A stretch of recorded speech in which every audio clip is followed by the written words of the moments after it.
projects, elderly housing projects that we have on the island. I see no reason why those systems could not, those developments could not be served by septic tanks instead of having conversion to these small compact sewage treatment systems, which are very expensive and also potentially have greater risk of environmental harm because of the chemicals that are added to those plants, because of the potential that if something goes wrong, you have a much greater risk. With a septic tank, you have a risk of one house. When you have a package system, you have the risk that all of those homes' sewage flowing into that treatment plant could then be released, or it is, I think you're possibly increasing your risk of environmental harm. Then the other questions we have, we would, I'm not sure what impact the additional septage will have on wastewater treatment plants. And this is based on the fact that even when you increase to septic, if you have something like you have 50,000 septic tanks to replace the cesspools, all of that septage gets pumped and ends up at wastewater treatment plants. I don't know at what point it would impact those operations and whether it would then force upgrades to the wastewater treatment plants. That's something that I would like you to be thinking about because obviously it's going to have an impact on county operations. Thank you very much for this opportunity. I would urge that there be a public hearing scheduled for Kona. Kona is 100 miles away from here. It is a great hardship for people there to have come to Hilo, and many people were not able to participate. I also would suggest that you allow that public testimony after you have the informational briefing, because this really is kind of a backwards process to have the testimony before you have the informational briefing.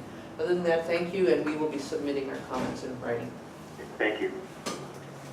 Next witness, please. Go ahead and identify yourself. Right here. Okay. Aloha, my name is Maureen Cruz. I reside in Leilani Estates and a stakeholder in good standing with Leilani Homeowners Association. I'm a citizen of Hawaii County Island and am also in good standing. I agree with the oral comments made by Mr. Williams, Ms. Carter, and Ms. Todd in Hilo. My purpose here is to submit my written testimony given to the Department of Energy public hearing on Wednesday, May 14, 2014. This testimony was sent in and received prior to the storm and to the ongoing lava flow.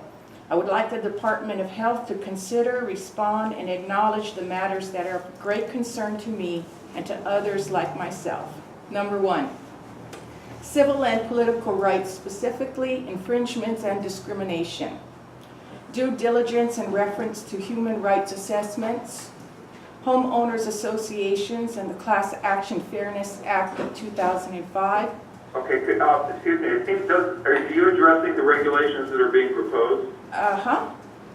Subject matter jurisdiction relating to the law of the sea known as UNCLOS 1, 2, and 3. Fiduciary duties of all county mayors in their respective jurisdictions. Thank you very much for taking the time and effort to conduct this hearing. Thank you. Next witness, please. Would you like to answer?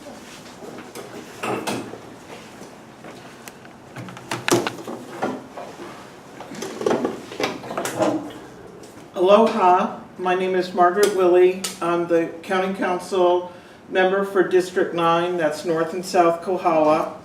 I'm also an attorney. I spent many years working on areas of environmental issues, and I commend your vision that we work towards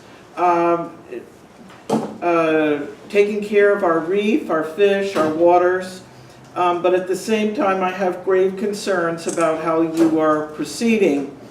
When we look at our 2050 sustainability plans, we try to look at it as a three-pronged approach. One is environmental, one is economic, and the third is social. And I think here we really need, there's a lack of balance there, and in particular, in terms of your time frame and everything being black and white, I think you need to take more of a step-by-step approach. Start with the sensitive areas where there is actual harm going on right now, where it's very unlikely. Say, where I live in Waimea at 2,800 feet in a valley, I think you just have to start where there is an actual harm.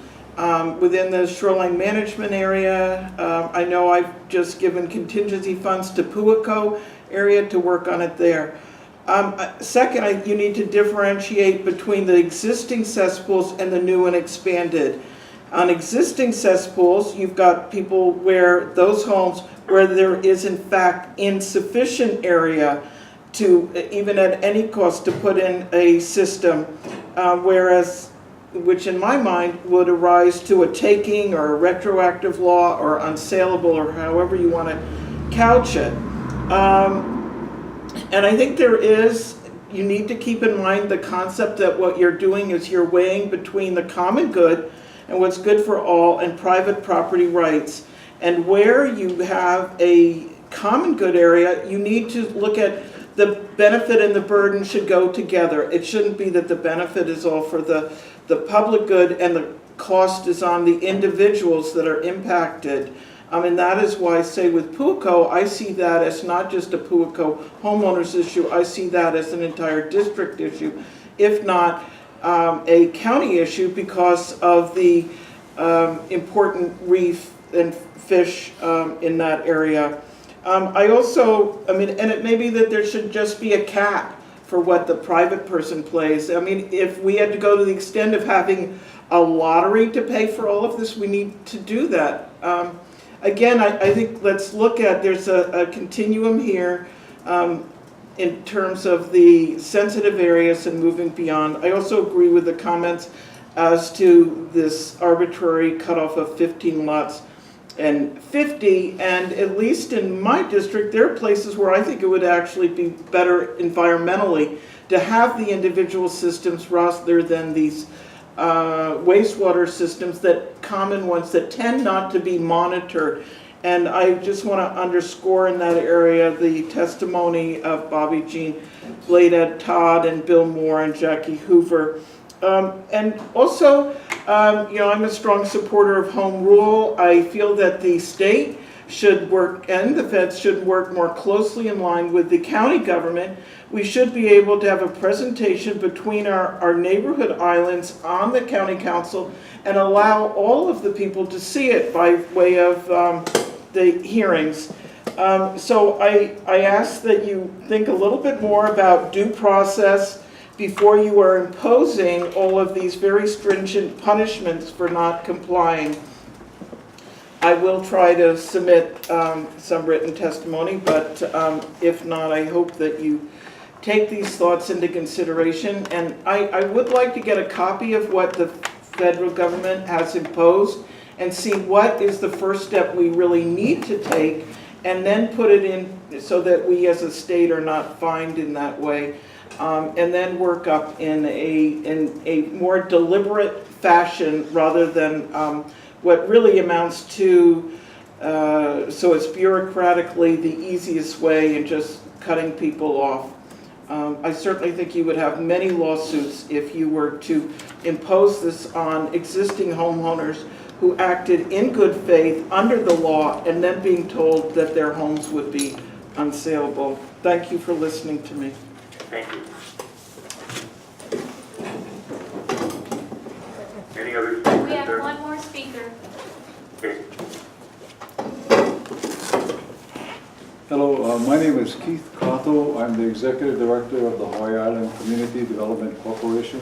We are a 501c3 nonprofit organization whose mission is to provide affordable housing for the residents, particularly the low and moderate income residents of the island of Hawaii.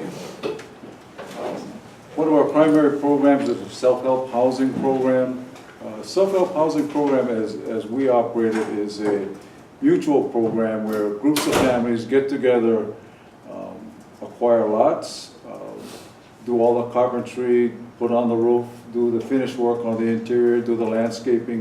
In other words, they do a lot of their own labor that goes into these homes, and that forms their sweat equity, which allows them to proceed. This program has been basically a USDA program. It's been continuously funded for decades now, whether you have Republicans in the House, Senate, or you have Democrats in the House, Senate, whomever the president is, the support is continuous just because of, I think, the validity of the program. We have concerns about the proposed rules here. We're not really concerned about the cesspools, that we have no objection to having that be a requirement for the new houses that we go forward.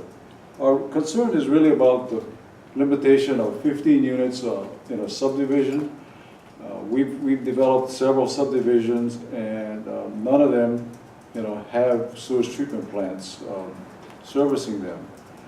If we were to be, limited to 15 units, we would really be facing a few things. One of them is we will not have the opportunity to acquire larger parcels, which is what really brings the cost per unit down. There'll be fewer economies of scale on the construction, on everything that goes into a subdivision. I think as other speakers have indicated, sewer treatment plants are really feasible only for the larger subdivisions, in fact, very large subdivisions. And when we're trying to service our communities, they're often in smaller rural communities, so, large subdivisions are just not feasible there. So if you maintain this proposal as you have it with the 15-unit limit, I think it's really going to constrain the ability of our clients to, access this federal program. And because of that, we're very much opposed. Just to give you a sense of what it is, we've developed 312 self-help homes on the Big Island, of which 8 are on the public sewer systems. And we've also done over 100 lots through subdivisions, and none of them have been on the STP. If this requirement had been in place, I think all of these families would be really constrained in terms of their ability to achieve home ownership. Thank you. Sure, thank you very much. Anyone else in Hilo? We have no more testimony. Okay, anyone else in Maui? They might not even be there. Okay, how about Kauai? Okay, thank you very much. Anyone else here on the walk? All right, the deadline again for submitting written testimony is October 17th. Anybody has any written testimony that they haven't submitted, I'll take it. I have a folder started. At 4:30 p.m. to the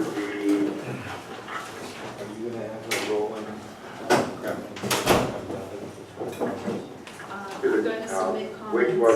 wastewater branch, room 309, Department of Health. I don't want to go over it now. One thing I just put down at the beginning, that the public notice is published on August 28, 2015, September 1st, 2014. And the Star Advertiser, Maui News, Hawaii, Herald, West Hawaii Today. That was a super hearing. Thank you, everyone, for your participation. Invent something. Somebody figure out how to check that out. What if ever get back to you? The phones and the